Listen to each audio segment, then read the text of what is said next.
Welcome to Super Sentai Buddies. This is episode 9 of The Spider-Man Who Loved Me, a podcast dedicated to the Toei production of Spider-Man. Every week we watch an episode of the show and we share our thoughts with you, the listener. My name is producer Mark, and with me, as always, is my co-host and buddy, Brian. Brian, how are you doing today? Good. I didn't realize that the intro didn't have me saying I'm Brian. Has that changed? Has it always been like that? Yeah, we're following the Super Sentai script instead of the Mount Olympus script. I do think one of the times we did it, I sort of lapsed and threw to you as though it were the Mount Olympus thing. Okay. So that might be why it's in your head. Excellent. Keeping this production as professional as we always do. Yeah, you know how we do. Yeah. So this week we are watching Spider-Man episode 9. I swear to you, I'm not making this title up. Motion Accessory is a love-filled beetle insect spy. But before we get into that, and boy, are we going to get all up into that. Yeah, I mean, the title I read was The Animate Accessory is the Beetle Spy of Love, but, you know, I don't think either version makes a lot of sense. Yeah. We'll get there. There is definitely a beetle spy of love, though, however you unpack it. Yeah. That part is accurate. It's super weird. But before we get into beetle spy love, Brian, shining in the heavens, there are 5 stars. Yep. This week, as we like to do on Spider-Man, we have picked a topic to break down our both of our top 5s for. So instead of the kind of topical stuff that Matt and Dave do, we just rip off every internet website in the world and do a little top 5 list. Yep. Yesterday was WrestleMania. Mm-hmm. And if there's one thing the Super Sentai Brothers podcast loves almost as much as Super Sentai programs, it is professional wrestling. One might call it wrestling. You and I are not up on the wrestling to the degree that Matt is. Although I did watch the WrestleManias yesterday. Oh. And it was a lot of fun. But we were both fans in our youth. Yes. So the replacement topic we picked is favorite professional wrestlers of the 80s, 90s scene. Yeah. So the silver age of, maybe even arguably the golden age of WCW or WWF, right, and the dawn of WCW and the Monday Night Wars. Right. And yeah, we're going to draw a lot of these lines arbitrarily. And we're also going to say this is mostly about the wrestlers as the wrestling personalities and not, well, anything about these wrestlers personally, because it's not necessarily a great business with great people all of the time. We, much like the discussion around the Beatles, we are just excluding Hulk Hogan from the list because Hulk Hogan flat out was wrestling for a good decade, 2 decades, long time. Yeah. And I would also say on the other end, we're kind of excluding The Rock because in the time frame we're talking, I think he still would have been Rocky Maivia at that point, and that's not the cool Rock that everyone remembers. So a lot of these lines are drawn very arbitrarily by let's highlight some wrestlers we liked from when we were children. Yeah, that is loosely what it is. I want people to know the very loose rules that we're applying to this. They are completely arbitrary and would probably change what wrestlers we had on this list had we thought about it in a different way. So, yeah, good clarifications. Right, lots of clarifications around this list. This is a slapdash. Hey, what are things we both know about? I don't know. Wrestling happened yesterday. Let's talk about old wrestlers. Right. Yes. So, Brian, let's talk about some old wrestlers. What is your number 5 star? I was always a big fan, and it's silly, but I always liked to watch Disco Inferno. Disco Inferno, who was out there, have a good time. He would always get right up to winning, do a disco dance, and then get power slammed and lose. But everybody liked Disco Inferno. Come on, who doesn't want to see Disco Inferno? He had that spunk, that spark. Disco Inferno was very over with me. I don't know why, but he really worked. It's an absurd gimmick. Oh, yeah. And a very obvious ripoff of the Honky Tonk Man. Yeah. But clearly better than the Honky Tonk Man.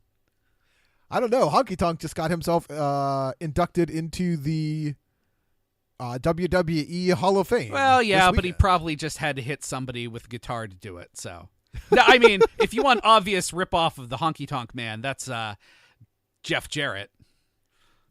Yeah, Cowboy Jeff Jarrett. Oh, I mean, we could do a whole little segment on, is Jeff Jarrett and the Roadie the Spider-Man clone saga of wrestling?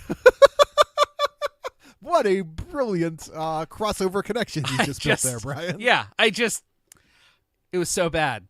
So bad. So everything terrible about ridiculous. That.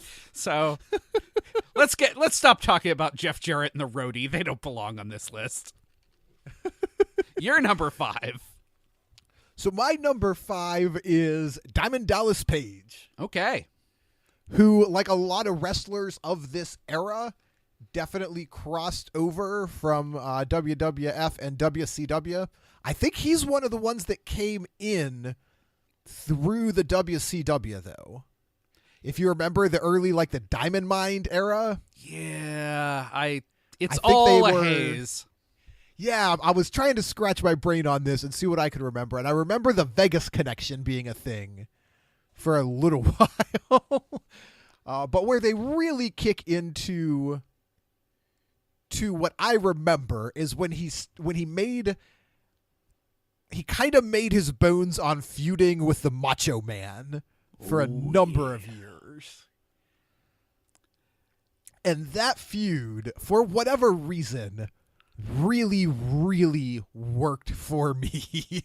It's one of the storylines that it was in the era of WCW when Saturday Night was happening, and I was watching very regularly. Macho Man had just, I think, had jumped over. I don't remember exactly what the timeline's like in there. Real wrestling fans could correct this for me. But for whatever reason, the story they chose to pursue was this feud with Randy Savage that was just a ton of fun. Yes. I guess I should probably give a shout out to my brother, who is a quote-unquote real wrestling fan. I think he is now currently like the longest reigning wrestling trivia champion forever and ever. Amen. Nice. Yeah. We're both big successes in our fields. The sort of end of the DDP era that I remember is the Millionaires Club. Which I think at one point had both Ric Flair and Hulk Hogan in there.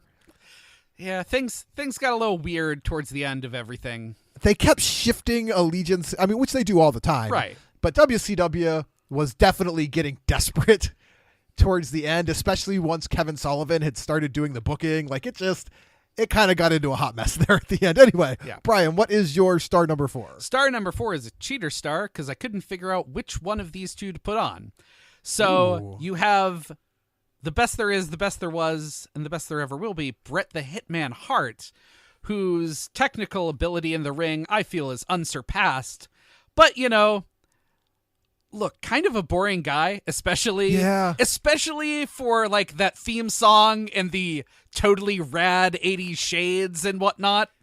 Yeah, and he's a great wrestler. He represented the Hart Foundation, which was a really cool stable. Yeah, and he was good on the mic. Oh yeah, fascinating to watch, but overall, kind of boring as a personality. Now, juxtapose that with maybe not the greatest wrestler ever, but the $1 Million Man Ted DiBiase, who is quite possibly the most engaging personality that ever was in wrestling. He real good. It's true. I mean, the time he bought the title, the $1 million belt he constantly walked around with, the entire love the $1 million belt. So much. When he teamed up for Money Inc. Money Inc. Yeah. Isn't that a great tag team with Erwin R. Shyster? And of course, Money Inc. is just a great name too. Oh, it really was. I have to say though, my favorite discovery may have been today when there was on the internet a list of basically a big list of second bananas in wrestling. And, everyone's like, oh, well, Stevie Ray is the second banana to Booker T. And, or this wrestler is the second banana to the rest of the stable. But my favorite entry was for Virgil because he was listed as second banana to $1 Million Man Ted DiBiase, everyone else. That's fantastic. Because Virgil was kind of the worst. But enough dunking on Virgil and enough buying championships. Jeez, Ted DiBiase and Erwin R. Shyster feuding with the Mega Powers. Yeah. That's just insane. Anyway. So I'm going to do a nice little connect over here for my 4th star. Okay. So my star number 4 is Davey Boy Smith, but very specifically British Bulldog era Davey Boy Smith. I mean, the real era. Right, yeah. What one might consider prime Davey Boy. Right. Look, anyone connected with the Hearts, the WCW is basically bad fan fiction. That's what that is. Yeah, 100%. Not canon. So the reason I consider this a good crossover, as you say, is because of that Hart connection, right? Yep. So Davey Boy wrestled with the Dynamite Kid, who you may remember, as a tag team early in their career. They were the British Bulldogs, and they came into the WWF at the same time as the Hart Foundation. They came in with Bret Hart and Jim Neidhart, and there was a lot of kind of crossover tag teaming in that era. I feel like they were all in a Survivor Series together. That might be true. I believe that happened, yeah. There was also they had a long time feud, if I remember correctly, with the Dream Team, Greg Valentine and Brutus Beefcake. Greg the Hammer Valentine. Yeah, Greg the Hammer Valentine. So yeah, that tag team specifically I really loved. But I know there was some sort of bad blood with the WWF, and they were kind of in and out of Japan Pro Wrestling for a while, and eventually at least Davey Boy ended up in the WCW. So, it kind of like everybody did for a while there. Yeah. But very specifically, late 80s through mid 90s, British Bulldog era Davey Boy really does it for me. What is your star number 3? Who is, I guess I should say, your star number 3? It's a Rowdy Roddy Piper. Rowdy Roddy Piper. List, right? I mean, so by the time we're watching him, he's basically at the end of his career, and he's also doing many more face-ish things as opposed to the heel. I mean, yeah, he's still occasionally a heel, but just Rowdy Roddy Piper, so over the top, marching out to Scotland the Brave. I mean, just every look, he had to be fantastic on the mic and all of that because his finisher, I believe, was the sleeper hold, which is the most boring hold in wrestling. Oh man, yeah. Yeah. I know he was kind of. It was not as tired when he was first doing it. Yeah, but yeah. Oh man. Yeah. Now, it's not the worst finishing move in wrestling. I believe we're going to get to that in a minute. But everything about Rowdy Roddy Piper, he was a wild man. He was a wild card all over the place. Was he coming down to help Hogan out or hit him with a chair? You never knew. Yeah. It's such a goofball personality, too. Yeah. He was just pure chaos. Yep. Down there, interviews in Piper's Pit. Anyway, that's what I got for number 3. Trying to keep these shortish. I will counterbalance us on finishing moves with what I think is one of the better finishing moves of the era. My number 3 is Shawn Michaels, the Heartbreak Kid. Okay. A little bit of that sweet chin music. Right? Yeah. Sweet chin music is fantastic. Yeah. I mean, let's be honest, it's just a kick. Oh, it really is. I mean, it's the same reason that Hogan's leg drop is electrifying. It has nothing to do with the move itself. It's all of the build. I mean, it's the build and the name. It's a good name. I mean, it all ends the same way, like guys getting up groggily, Sean's over there stomping in the corner a couple times, and then bam, connection. So while Shawn Michaels maybe peaked around the time of Degeneration X. Yeah, although, I mean, that goes a lot back to injuries suffered during wrestling. He probably could have had several more very good years. I think so. But for me, peak Shawn Michaels is the Two Dudes with Attitude Shawn Michaels. When he was paired up initially with Diesel. So you're post Rockers, pre Heartbreak Kid.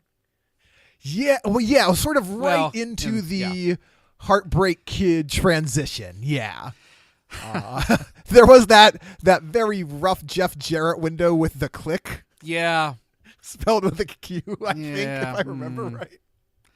Jeff Jarrett's popping up too much in here. He ruins everything. I'll be honest, though, until you mentioned it, I had forgotten about Marty Jannetty and the Rockers. Sadly, that is kind of Marty Jannetty's story. Wasn't there even a storyline where way later Marty Jannetty came back and he's like, I was the true, I think so, yeah. It was me. All the accolades were for me, Sean. It didn't really go anywhere because, again, Marty Jannetty. All right, Brian, what is... Oh, I suppose we should take a quick second here because wrestling fans would kill us if we mentioned Shawn Michaels and didn't at least nod in the direction of the Montreal Screwjob. Oh, yeah. Well, that was all terrible. It was all terrible. It was all terrible. I kind of side mostly with Brett that Brett got screwed in the whole thing. Agreed. Love me some Shawn Michaels, but I agree. Yep. But I think we can all agree the person to blame really for everything that goes badly in wrestling is Vince McMahon, and we can probably leave it at that. Who is your number 2 star, Brian? The Undertaker. That's a beautiful choice. It is, partially because for how sad The Undertaker made me originally early on watching The Undertaker, because he was just an unstoppable force, and he was a bad guy, and it's like, oh no, nobody can beat The Undertaker. As a wee lad, I was like, oh no. But as The Undertaker somehow became a face without changing anything The Undertaker did. People just loved him so much. Yeah. I always loved Paul Bearer as well. That was very, very good. I do decline to remember the Biker Taker era. That was bad look. Yeah. And still, I hope that someday, it was Brock Lesnar who beat The Undertaker at WrestleMania or some such nonsense? I think that is correct, yeah. Someday, I just want Brock Lesnar to, I don't know, come back or be in wrestling again and say, like, this is a final retirement. And as he does it, The Undertaker's hand reaches up through the mat and pulls him down to hell. That's all I want in wrestling for real. Brock Lesnar is back. I thought he was going away again. I think he was in last night's WrestleMania. He was in the Big Wrestle Show. Yeah, I think he might be going again. I don't know. Oh, yeah. Regardless, yeah. I just someday, that's what I want, because that will be the perfect ending to the Undertaker story. Or we can give him another brother burned in fire or whatnot. The Kane stuff was always real weird. I think The Undertaker is, as he often does, doing like little spot stuff with the WWE again. Mm-hmm. So anything's possible, Yeah, Brian. yeah. I mean, he's pressing like 50. So you're number 2. My number 2, and I feel real silly about this, but I hadn't been sort of spotting them in any particular order except for number 1. Right. So my number 2 is Hacksaw Jim Duggan. That's a shame. That's what that is. He should have been number 5 because he's only on this list. Yeah, like Disco Inferno's on this list. In Inexplicable Love, you have number 2. Oh, boy. I mean... Exactly the same reason Disco's on this list. Because I saw him as a kid, and he just, like, he landed for... And it's maybe the dumbest gimmick. Oh, it's real. Well, I mean, part of it is him being the dumbest is kind of the gimmick. Yeah. Yes. I mean, if you don't know Hacksaw, his gimmick is, and I'm not making this up, an American flag and a 2x4. Yep. Walks the around gimmick. saying, ho. I believe he walks around barks yelling, like ho. a dog sometimes, all the time. He definitely does. I don't Down know. on all fours, barking like a dog. And the worst finishing move ever, the 3-point stance, which is basically he gets down in a 3-point stance and then just hits you with his shoulder. And apparently that's a finisher. Boy, howdy. The sleeper hold is at least a thing. But man, did he know how to make an entrance. Just when he turned it up to 15 on Loving America, that's when he became Hacksaw Jim Duggan. Yeah. Yep. Anyway, I don't really have much to say about Hacksaw Jim Duggan. He's real goofy. Yep. But I like him. So Brian, let's finish this up on a high note. What is your number 1 star of the week? It's Razor Ramon. I mean, nobody messes with the bad guy. If my younger brother is listening to this, he is cheering right now. Look, you like Shawn Michaels. I liked Razor Ramon. Razor Ramon was the best. Now, admittedly, it did take what felt like 20 years from the promos to actually getting Razor to wrestle. But unlike what I feel most of those promos do for wrestlers, like Razor actually could. Like, he was there and frankly gave one of the best ladder matches of all time. And Razor was another guy that, like, he was a heel, yeah, but you kind of wanted to root for him anyway. Yeah, he was very, very good at being a heel. I mean, there may be reasons for that. Yeah. I mean, look, everything with the toothpick, throwing it at people, telling the guys who take his gold, something happened to this, something happened to you. And really, the best story is he created the character largely because apparently Vince McMahon had never seen Scarface. So he just assumed that this was all original stuff, and all that is happening is Scott Hall is basically doing a Scarface impersonation. Yeah. That's a good number 1, though. Yeah. I mean, he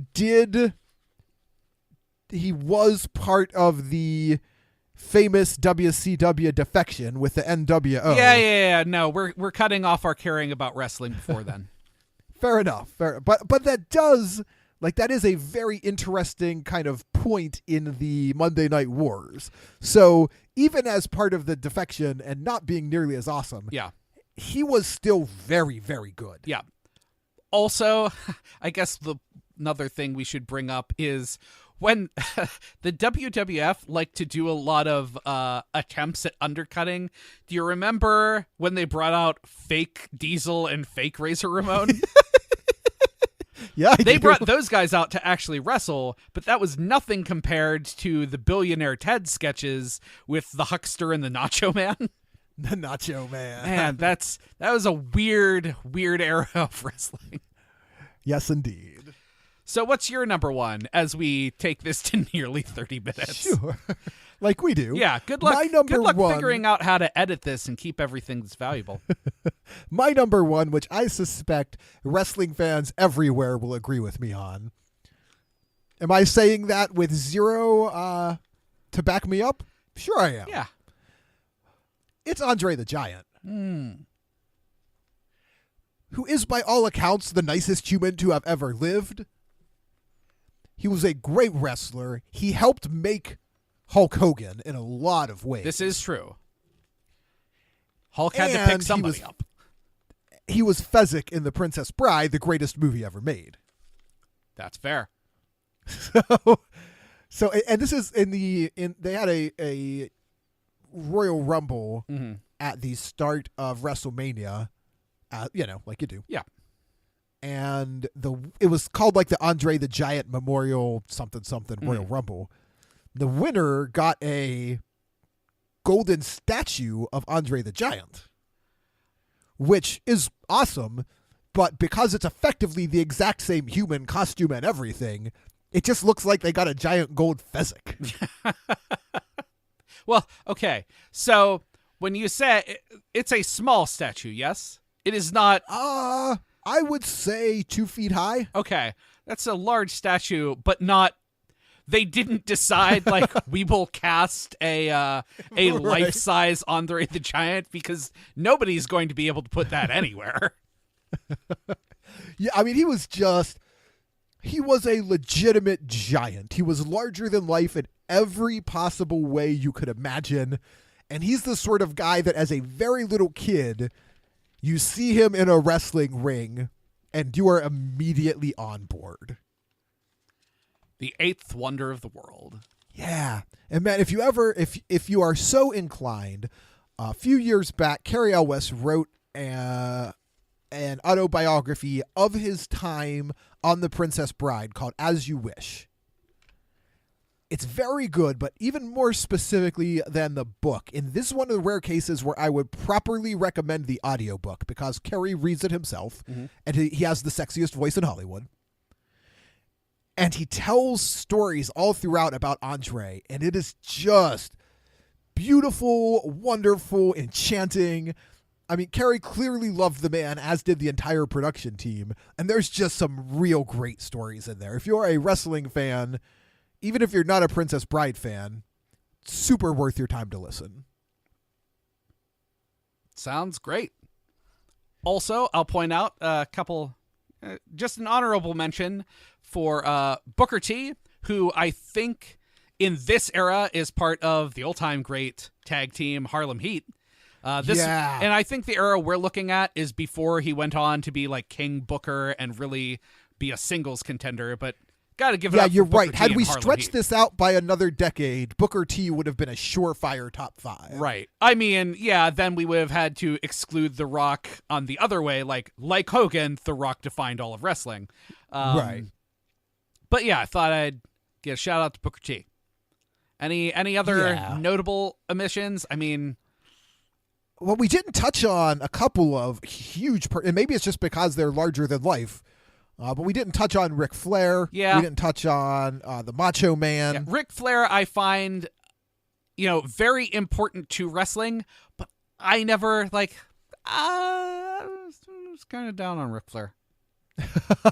So there were some, as far as excitement for me goes, but some big stars in the pantheon. But look, we weren't trying to pick out the 5 best or most important. We were just picking our 5 of our favorites. Yep.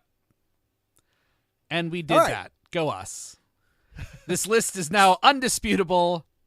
Don't at us. Is that a thing? Is that a thing people I mean, do? you can. I am 100% down with people adding me to talk about awesome early 90s wrestlers.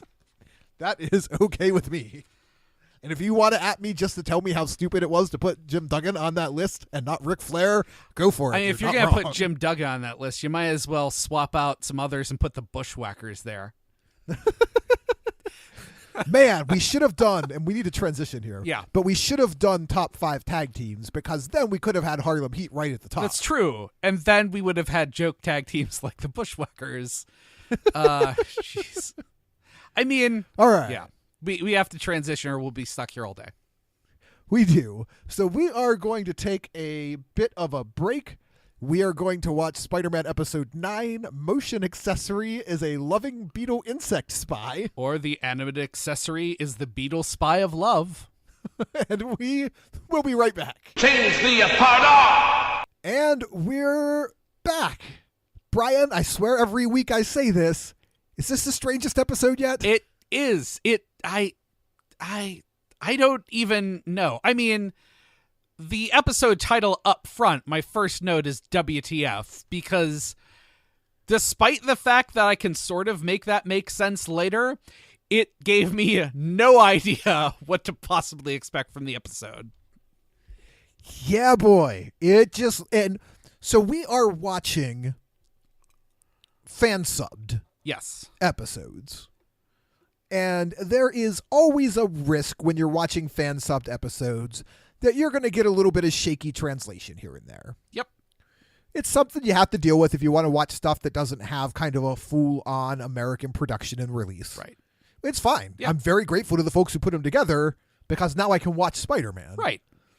But there are times where translation can get a little wonky. And so I thought, well, maybe this is just like an issue of translation. And we got different titles, so, Right. clearly some of that is at play. But both it of turns them are out- accurate in their own way. Yeah, it turns out this is just a real strange title for a real weird episode. Yeah. We're going to have to discuss at the point where it becomes clear that the words did mean something. Was this actually a thing? So, yeah, let's get into it. Sure. Yeah, let's Brian, I'll tell you the truth. I don't know where to start. So we Well- open, I guess, on Professor Monster, right? Yeah, because he has the world's only blue diamond. Apparently there is only one, and apparently it helps make super powerful lasers. We need to talk about how lasers work. Clearly from diamonds and lasers. So he has a blue diamond that is, I don't know what, the size of a small pebble? Yeah. Medium-sized pebble? I mean, we could say it's the size of a blue diamond because there is only one. That's true. In the entire it is its own world. standard unit of measure. Yes. One blue diamond. And this blue diamond has the magical power to make laser beam 100 times as powerful as normal. Ahem, scientific power. This isn't magic. This is science. Good. Well, nope. Fair correction. Scientific power. Yeah.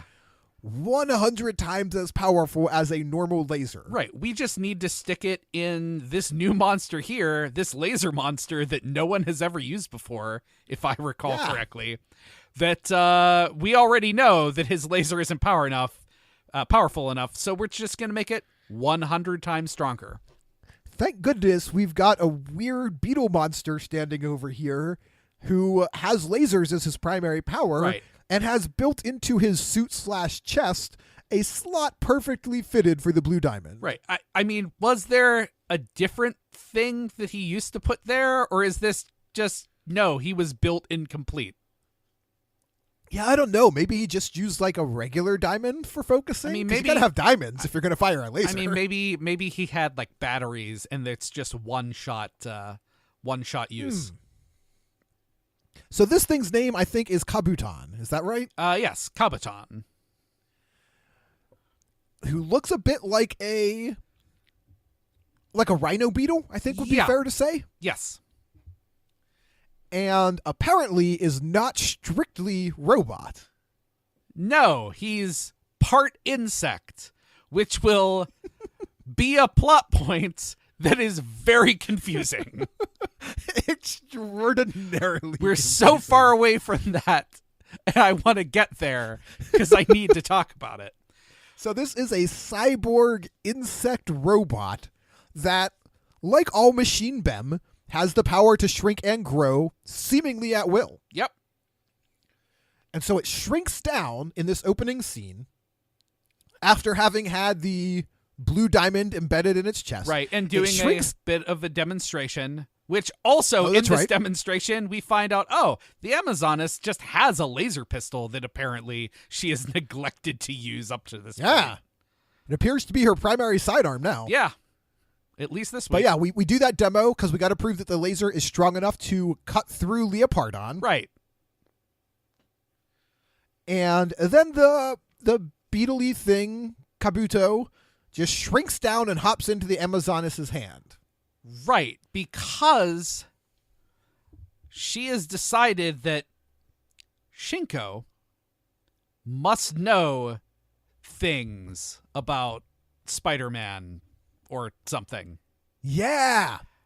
That is a giant leap, but the Amazoness says, "Hey, you know that girl Shinko Yamashiro? That 18-year-old girl Right. who goes to college?" Right. The 18-year-old girl that goes to college, not Hitomi, who works for me and I see every day. Works for me because she doesn't haven't made know. that connection yet. Haven't made that connection, but apparently she's decided that this girl who I don't know is sister to Spider-Man, but she's connected to Spider-Man somehow. Her logic is she's such a genius that clearly she must know Spider-Man, because Spider-Man obviously famed for his intellect. Right. I mean, he is not in this universe. Not in this universe. In this universe, he's a dirt bike rider. Right. Also, So is the episode trying to tell me that she is jointly developing science later? Because the episode seems very unclear, and I can't tell if the episode's unclear or if it's just the 1970s and they're afraid that if they show this woman doing science, my brain won't be able to handle it. I think it is the latter. Okay. What we will learn here very shortly is that Shinko has been carrying on her father's experiments alongside her father's old partners. So she goes to college, sure, but not just to learn, also to participate in the kind of... She's keeping her father's research alive, right, which I thought was really cool. It is really cool. It also suggests to me that perhaps she isn't going to college. Maybe she's just part of military dark ops. That may actually be the case. Which, let me tell you, the show up to this point has never suggested anything remotely like this. Nope. Her dad, whose name is escaping me at the moment, and I feel kind of bad about it. I mean, he died in the first episode, and they don't even... Hiroshi Yamashiro. Yes. Was a scientist, a very specifically a space archaeologist. Yes, because that's a thing. It's definitely a thing. And I'll tell you, I really liked the decision, because as you point out, in prime Marvel Universe, Peter Parker himself is a brilliant scientist. Yes. I liked the move to give that to Hitomi. Nope. Or not Hitomi, to Shinko. One, because it gave that character something significant to do. Yes.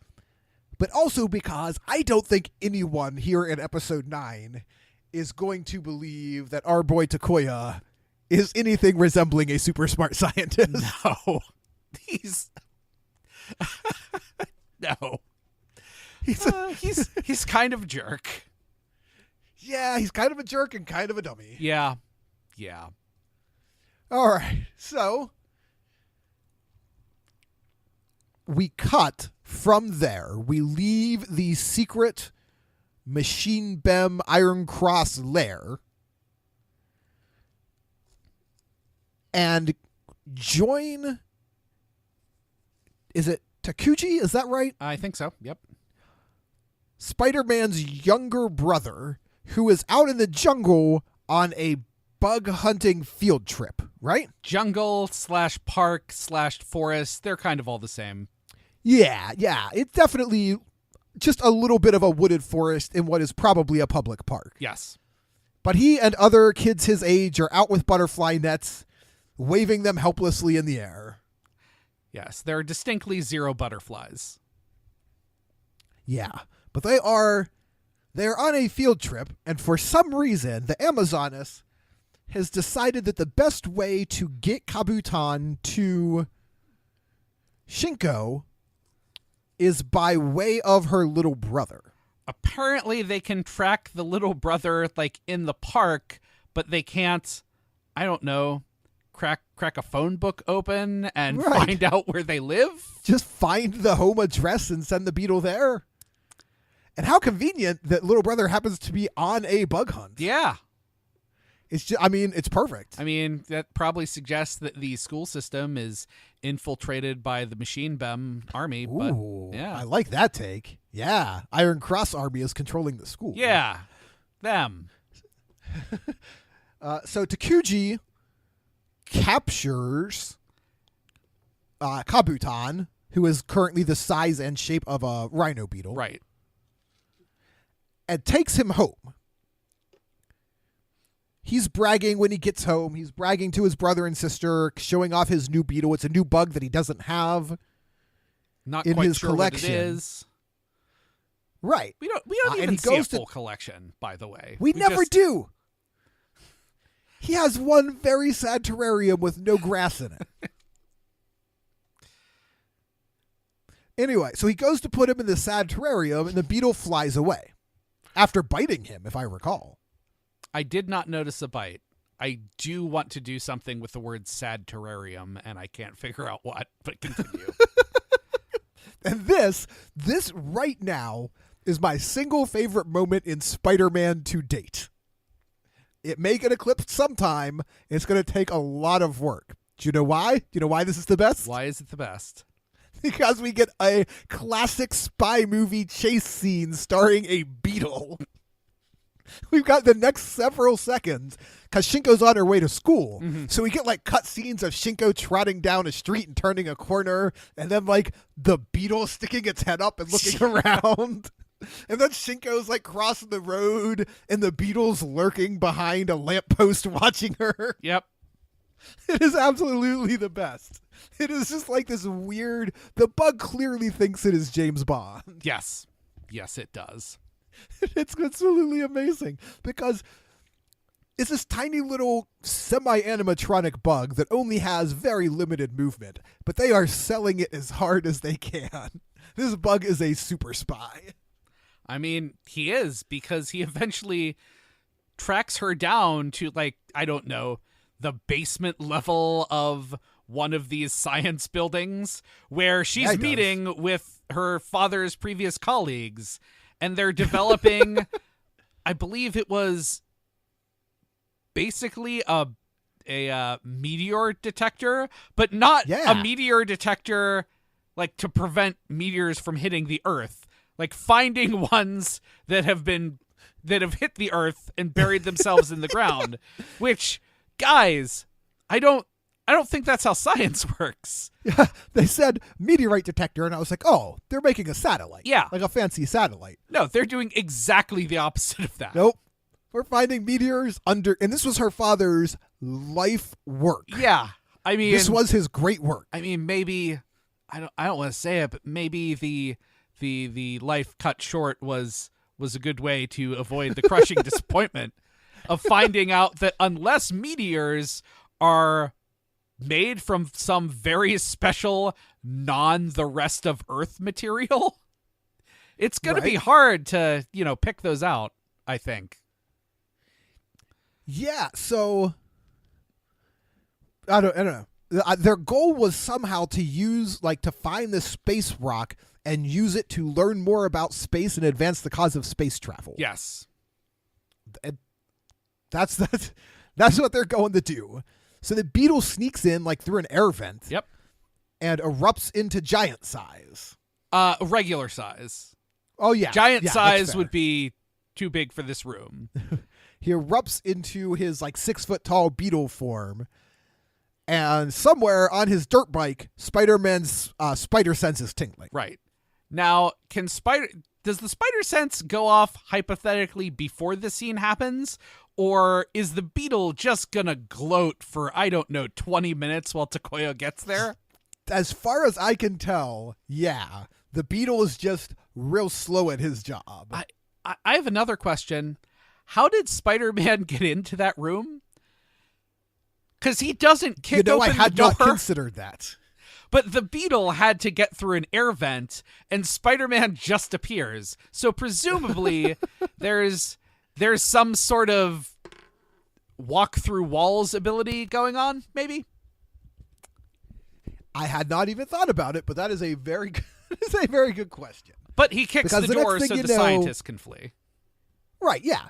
And he's going to fight off Kabuton while the scientists run away. Right. By fight off, we mostly mean jump around the room dodging the laser.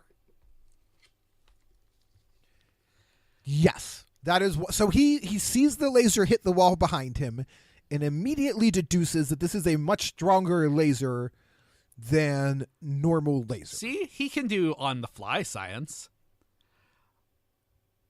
Also, our Beetleborg here, he's not real good with the aiming. Because it's not that is super Spider-Man is moving at light speed. He is moving at roughly the speed of one slightly quick human being, and that laser is not catching him.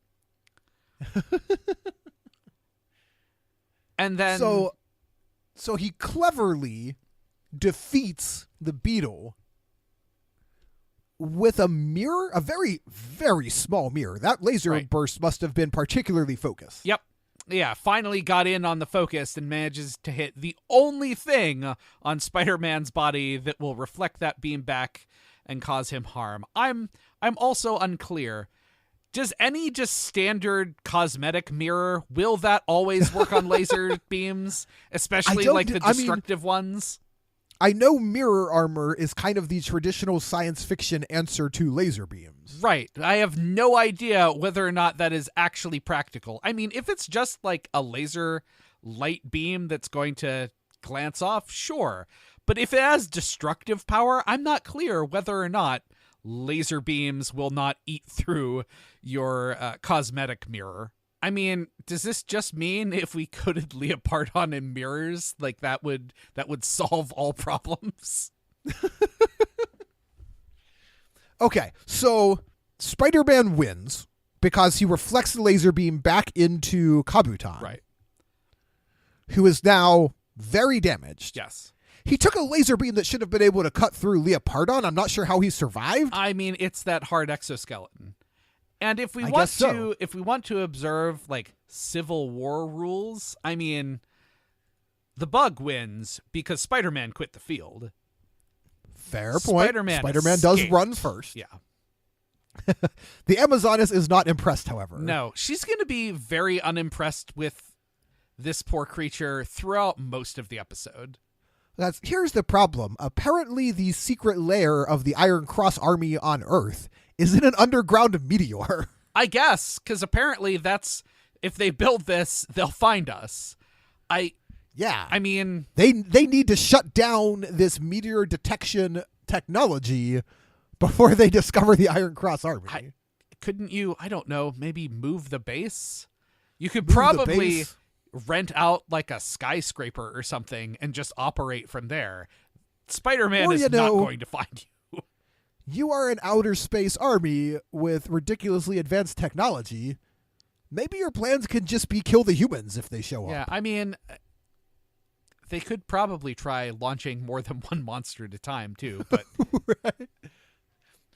Okay, so at home, Takuji is on guard because Shinko has really been distressed, as one might imagine, by being attacked by an enormous beetle with a world-destroying laser. Yes.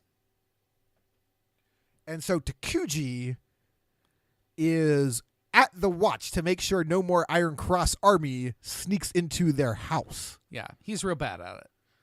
He is. He gets distracted by a beetle because, hey, remember that beetle? It flew home, I guess. Yeah, like beetles are known to do.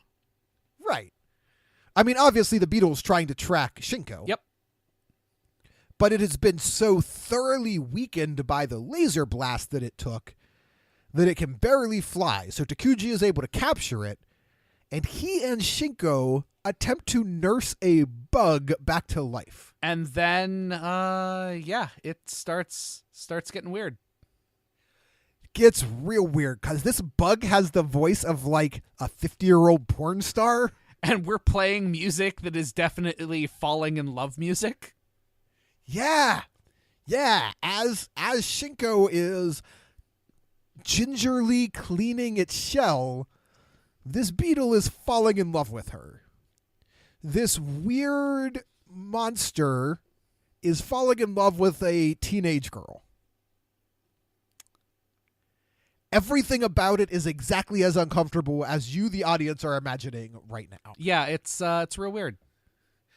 That aside for a moment, Takoya, Spider-Man, is worried about his sister. She's just been through a traumatic event. Right. She's now become instantly a shut-in. Yep. She's hiding out in the house, which, again, understandable. Right, because of all the attempted murder. Yeah. So he calls his girlfriend Hitomi in what is kind of a decent brother and boyfriend move. I'm not used to him being kind and generous with the women in his life. Yeah, I'm very surprised. This is the first time that he's ever gone out of his way to not help someone in a non-spider related matter. Yeah. And Hitomi says, "Oh man, that's rough, especially since it's her birthday." Because of course, why not? This episode is just piling all the plot on. Yeah. So Hitomi is at work. You may recall she works for a newspaper magazine syndicate sort of deal. The Weekly Woman. Right, the Weekly Woman, where the Amazoness appears to be her boss. Right, in secret. I keep waiting for the show to address this. Maybe someday. And the Amazoness strolls in to work as Hitomi's leaving. Hitomi's hurrying off to comfort Shinko. And her boss comes in wearing what can only be described as an actual living beetle wrapped in a chain around her neck, as though it were a fashion accessory. No, you say as though it were. No, in this universe, it is a fashion accessory, and I have to know, was this ever actually a fashion accessory thing that people did? Because the show seems to desperately want me to find that plausible. I cannot imagine that it was. I can't. I mean... You're saying that, but in your heart, you know your heart doesn't believe it can't imagine that it was. No, you know what? I say I cannot imagine that it was because I don't want it to be true. But I would probably put good money on this being a thing at some point in history. 70s because were a weird humans are time. monsters. Yeah, humans are monsters. Okay, all right. So she That's comes in. the end of the show. Humans are monsters. Humans Good are night. monsters. She comes in and says, "Oh yes, this necklace, all the rage in Europe." And that's how you get people to do things. Just say it's all the rage in Europe, and then you've just got people putting chains on beetles left and right. Also, are there just lots and lots of rhinoceros beetles just roaming around freely? Is that a big thing going on? I'm not clear. I do not know. I don't. Yeah. Somehow, all of this leads to Takuji wanting to buy his older sister an insect necklace to cheer her up. Does he do that? Where'd this necklace come from? Did he buy her one? How did she get the necklace? Okay, well, so they all went out. Actually,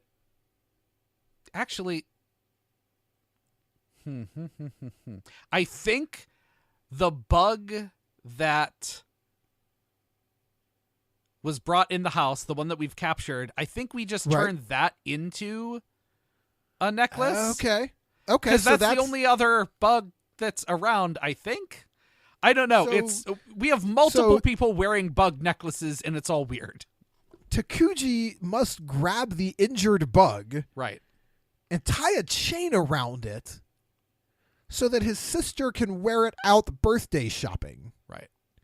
The beetle, weird 50-year-old porn beetle, yep, is perving over the smell of her perfume. Right. Also, side note, clearly these beetles are around because it is almost certainly the Japanese rhinoceros beetle. And yeah, so I'm going to say that, yeah, these probably are all around there. I have no idea whether or not they were ever turned into necklaces, but they definitely are a super thing. Oh, man. I asked the internet, let me tell you about Makech, a gorgeous beetle from Central and South America that has been worn as a living pendant for centuries. Okay. All right, then. They cover them in rhinestones, even in modern times, and fix it to a gold chain with a pin like a leash so that the bug can wander around on the shirt of the fancy person wearing it. That is... Here's a quote from a 1993 field guide, Latin American Insects and Etymology. The novelty of a tethered jewel beetle on the lapel never fails to attract attention. I find all that horrifying, but I think we can move on. I can't deal with any of that. I want this to remain fiction. So let's get back to a beetle crawling around on a Japanese girl's chest, I guess. Yeah, that's a step up. Should we stop this podcast? Nope. See, this is why you shouldn't research during the podcast. I feel bad about a lot of things. Wow. I guess we know where the cuts are coming from. So, we go out and we're going to buy a dress. Or we're not going to buy a dress because this is the first hint we get that, Takoya's kind of a deadbeat. He hasn't won any motocross in a while. So you may remember from earlier that Shinko kind of manages the finances. Right. But she is not responsible for the income. That is Takoya. Yeah. And apparently Takoya has not been... There's not been a lot incoming. It's funny. I mean, of all of the things to get from the Peter Parker side, the only thing Takoya picked up was being perpetually broke all the time. Poor. He's not a scientist. He's not a photographer. He's just perpetually poor. So instead of buying a 5,000 yen dress, Shinko buys a 500 yen necklace. It's actually kind of pretty. It's like this jewel cut blue stone on a chain dainty chain necklace. I think it's kind of cool looking. Yeah, no, it's nice. And it's also not a beetle. It is also not an actual alive beetle. Right. However, there is an actual alive beetle currently around her neck right now, and it observes her sadness over not having this dress. That dress would be so nice. I mean, maybe in the 1970s, I'll be honest. Like, the dress, it's certainly a dress. Yeah. Yep. All right. So that night, the little brother sets the beetle free, having felt guilty, I guess, for putting him in a terrarium and or tying him around a chain. I think everyone sets their beetles free because they come to the middle of the episode and realize that you shouldn't use beetles as jewelry. Yeah, let's not use living creatures as fashion accessories. Right. So they set them free. And then, if this episode's not already weird enough for you, Brian, creepy 50-year-old porn beetle is going to go watch that teenage girl sleep. Yep. Oh. More. I keep waiting for the ninders to show up in this episode. It takes a very long time. This episode is mostly about a beetle cyborg falling in love with a teenage girl. I mean, basically, our commercial break was love music for the Beetle, and then commercial break. Yeah. Like, is this what this show is about now? Is this just It is. rom-com between a beetle and the teenage girl he loves? Yep. So the beetle, wanting, I guess, to get Shinko a birthday gift, Right. goes to steal that dress that she fell in love with earlier in the day. Right. Also, he does it at night by using his laser in a much more efficient manner than he did in the fight with Spider-Man. Geez, if you could have just drawn a big circle and vaporized there, you probably should have used that. Also, some guy is there working at the store after hours, and then he's quickly made dead. Yep.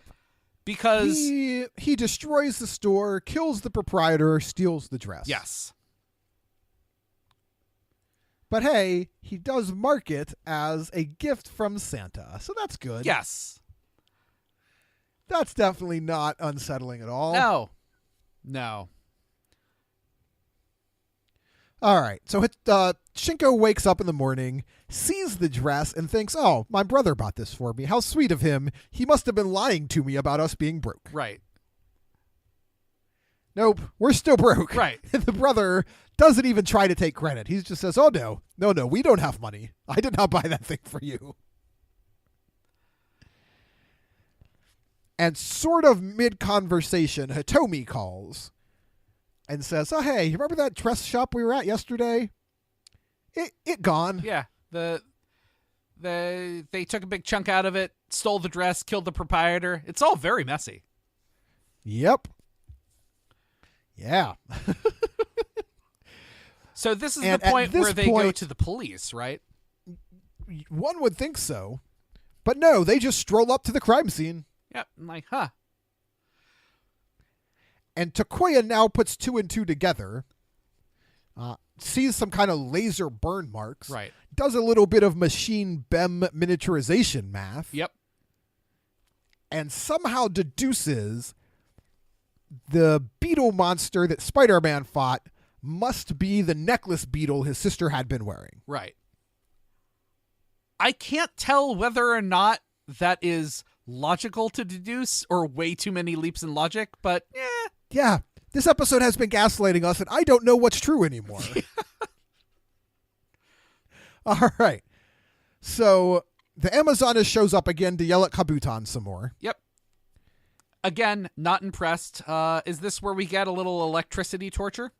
This is 100% some shock torture. He is chained to the floor, and they are running electric current through him. I mean, no other monster has gotten this kind of treatment. What are they doing? This is just straight punishment, right? They're not interrogating him. Yeah. It's not like he's lying about what he's been up to. Yeah. I mean, really, all he needs to do is eventually precipitate a fight with Spider-Man and vaporize Leopardon. Honestly, Right. They could have solved all of this by just having him grow giant at the very beginning and get Spider-Man to summon Leopardon. Yep. They seem to be real into, we have to solve this thing with the scientists and their meteorite detecting thing. So eventually Professor Monster sets him free and says, look, you have to go destroy that new technology. Also kill the Spider-Man. Yeah. And so what's next, Brian? What happens next? Is it time to go to the pool? It is. Creepy 50-year-old porn beetle is going to go watch that teenage girl in a bathing suit for a while. Yep. Ah. And he's going to decide that, I should give her a gift. I'm going to give her this.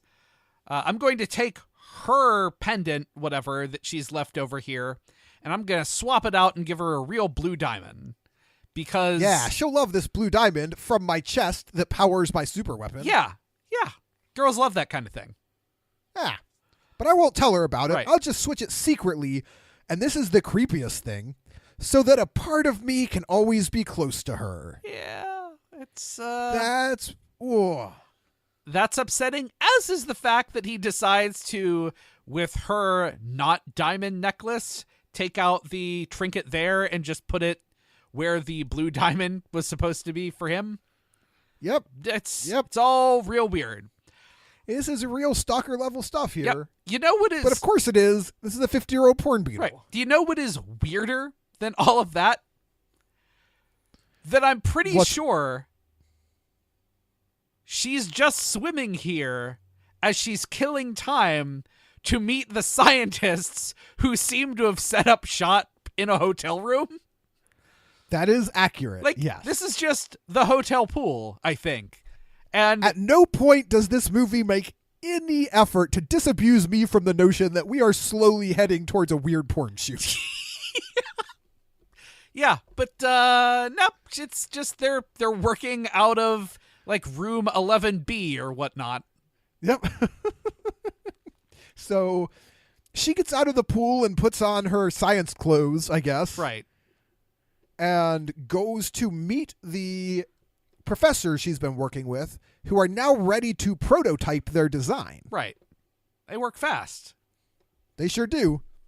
The Amazoness and Kabuton show up. Spider-Man shows up, and we get a classic fight scene. Yep. Which is to say, it's time for the Spider-Man theme song and a lot of swinging through the woods. Right. I don't know how we got to the woods. When they first left that building, it was definitely downtown. I guess they must have Central Park right next to them that is very well forested because, yeah, we got to the forest very quickly. So Spider-Man is fighting the Kabuton. Yep. The scientists and Shinko run, and they are cornered by the Amazoness. Yes. With her who laser has, pistol. as you may recall, a laser pistol. Yes. Which, frankly, probably should have been used way before now. Yep. She decides to start by shooting Shinko. Right. And shooting her right in the pendant. So we have to assume that lasers are just drawn to diamonds. I guess. Because otherwise, that's a 1 in a billion shot. And I just find it hard to believe that anyone could be that unlucky. But yeah. So this diamond not only soaks up the laser, but fires it back out multiple fold. Right. And then, inexplicably, she tears that necklace off and throws it and it explodes.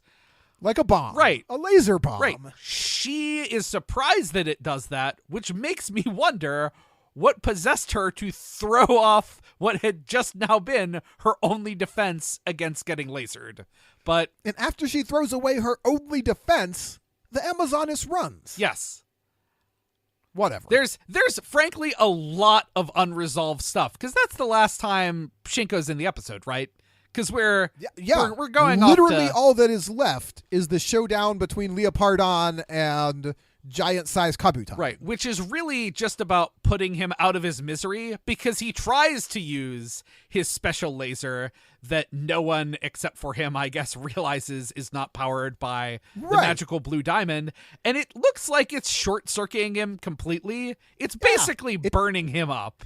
It turns out cubic zirconia does not function the same as a blue diamond. No, and I'm pretty sure that we didn't need an arc turn and a sword vigor, and he was just going to collapse and die on his own, but...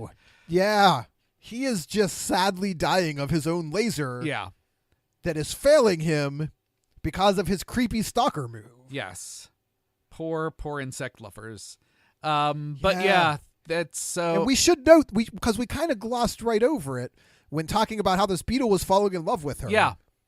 Do you remember his justification for why? Yeah, because he's still part insect deep inside. Yeah, he says, well, I may be a machine, but I'm also part insect deep inside. Right. And that made me wonder, do insects secretly love humans? Is that a well-established fact about insects that I was previously unaware of? Thing that happens all the time. I'm just like any other beetle, falling in love with a beautiful girl. Yep. There are so many things this episode leaves unaddressed. I mean, yeah, we put him out of his misery, and that's just the end. Like, yeah, that's it. Kaboom, end. We don't go back and talk to Shinko or learn any lessons or, I wonder who that masked beetle was. Nope, none of that. Nope. Episode just ends. One, I want to know, did she keep the dress? 2, is she at all distressed over the fact that clearly that proprietor was murdered to get her that dress? Yeah. The episode kind of ignores that altogether. Yeah, it sure does.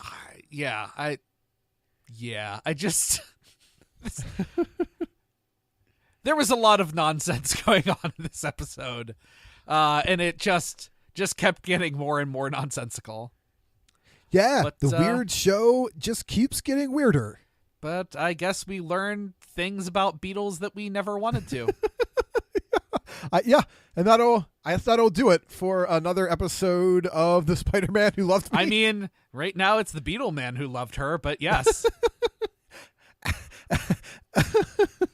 As a reminder, if you want to get in touch with us, you can email the show at supersentaibrothers@gmail.com, or you can follow along on Twitter at Super Sentai Bros. You can look us up on just about every podcast subscription service that's out there at this point. Leave a rating, a review if you are so inclined. You can check out the rest of the Retrograde Orbit, a stable of podcasts at retrogradeorbitradio.com. And once again, we are the Super Sentai Buddies. I'm Mark. I'm Brian. And we'll see you next time for the greatest show on Earth. Spider-Man.